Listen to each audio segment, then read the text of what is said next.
WFYI podcast brought to you by Bloomington, Indiana, an American college town offering food and drink, college sports, outdoor activities, live music, cool art, and good times daily.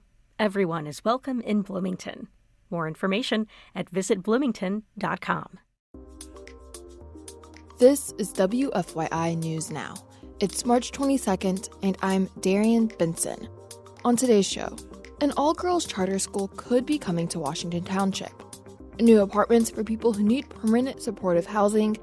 And some states are taking action to address concerns around PFAS, toxic chemicals found in certain products. When California and New York passed legislation requiring the removal of PFAS from textiles, REI, Dick's Sporting Goods, Patagonia, The North Face all agreed to remove PFAS from their products nationally. Those stories coming up, but first, a new regular segment for the show called The Checkup from Side Effects Public Media, where the health reporting team explores a single question sparked by a recent news story or maybe by one of our listeners. The healthcare system does not work for everyone. We have seen glaring health disparities during the pandemic and beyond. The reasons are many.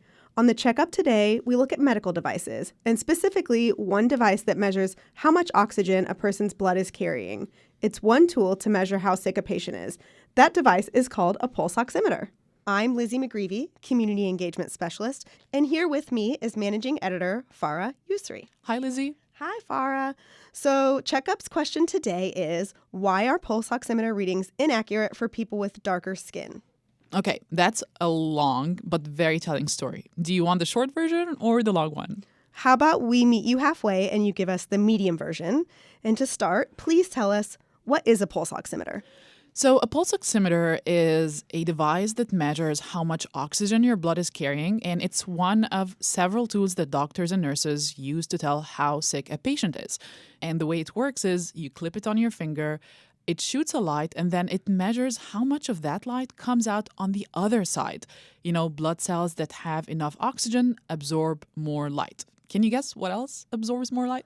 I'm going to guess nail polish. Well, actually, yes. How did you guess that? I'm feeling very inspired. Okay.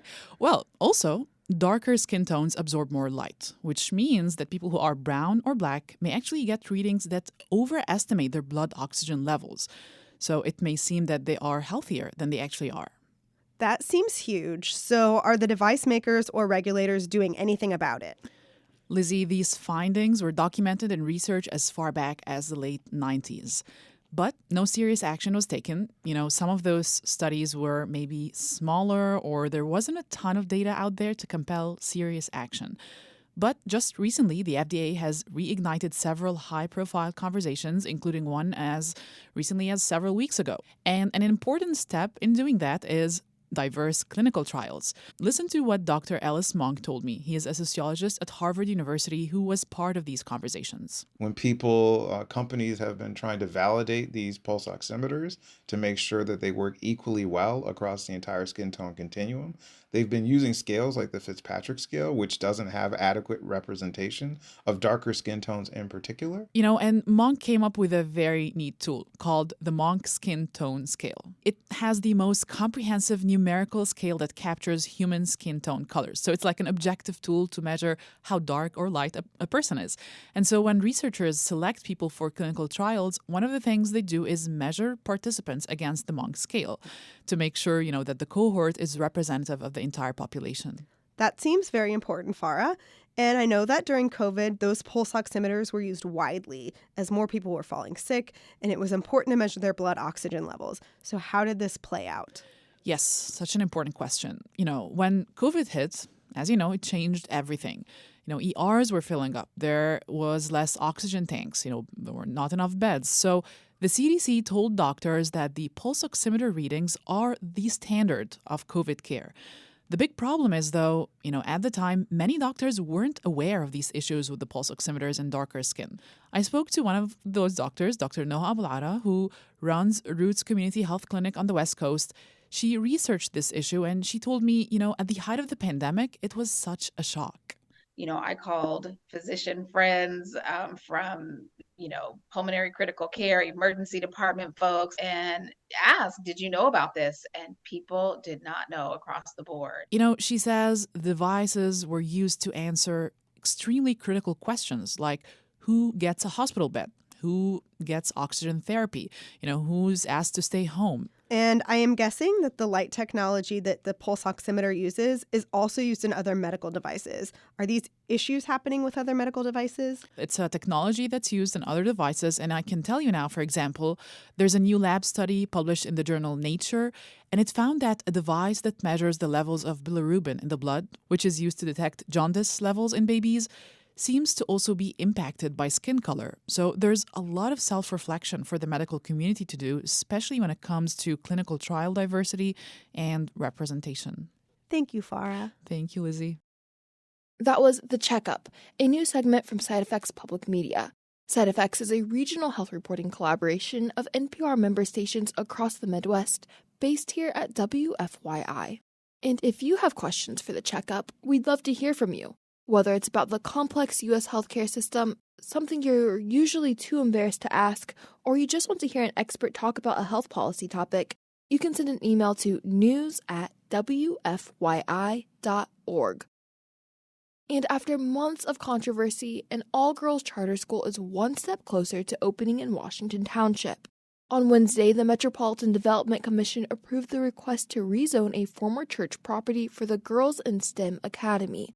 Principal Crystal Westerhouse says the school will give girls of color a high-quality science and math-based curriculum. It allows them to thrive and excel in a proven, supportive environment that develops a sense of belonging and purpose. But many oppose the school. The Washington Township Schools District says it will create traffic and safety issues. Dan Boots is one of a dozen city-county councilors also against the rezoning. This community and the people that live in that area, it does not serve them because they do not feel they need it. Washington Township, Pike Township are excellent school townships. The final approval on the charter school's use of the land will be decided by the City-County Council next month.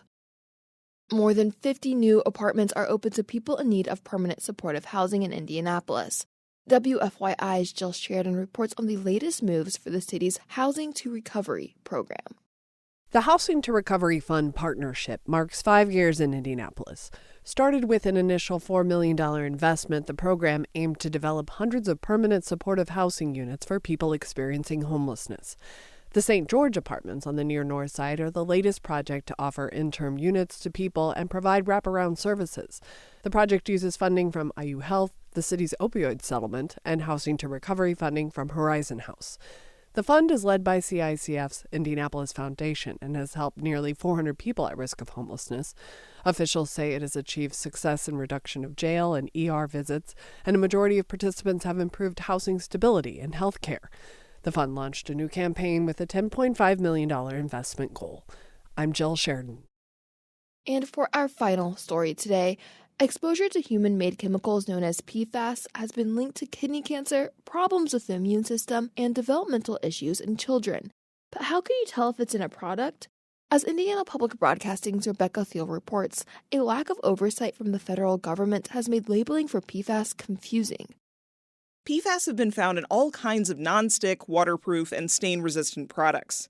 Gretchen Salter is a strategic advisor with Safer States. She says the federal government doesn't require products that contain PFAS to be labeled and doesn't check companies' claims that products are PFAS-free. But some states make manufacturers disclose PFAS, and Salter says state laws like this can impact the market as a whole. Companies generally don't want to make two of the same thing. When California and New York passed legislation requiring the removal of PFAS from textiles, particularly outdoor wear, REI, Dick's Sporting Goods, Patagonia, the North Face all agreed to remove PFAS from their products nationally. Salter says just because a product says it doesn't contain one kind of PFAS, like PFOA, doesn't mean it's free from all toxic PFAS. For Indiana Public Broadcasting, I'm Rebecca Thiel. Groups like the Green Science Policy Institute are working to test products and make a list of those that are PFAS-free. We've got a link to that resource on our website. That's all for today's episode of WFYI News Now. Our podcast is produced by the following people who live in your community: Abriana Herron, Daudelin, Kendall Antron, who composed the music for this podcast, and me, Darian Benson. Our news director is Sarah Neal-Estes. If you liked today's episode, remember to subscribe and share, and follow WFYI on Instagram, Facebook, and YouTube to check in on our newsroom throughout the day. Thanks for listening. We'll be back on Monday.